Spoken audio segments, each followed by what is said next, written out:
So hi everyone, it's me Percy again, and for today's video is another day and it's a foggy day guys. Road trip tayo ngayon. May pupuntahan tayo kaya labas-labas muna kahit na malamig, no? So the road is not good kasi nga hindi makita yung daan. So scary po talaga siya sa akin na hindi driver, no? I don't know kung anong feelings ng driver nito kapag ganito yung scenario sa daan. But,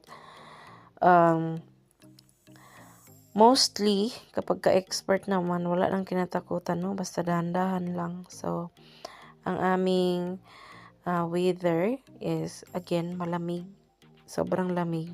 No? Lalo na siguro pag winter time. So, again, that's all for today's video. Thank you so much, everyone, and God bless.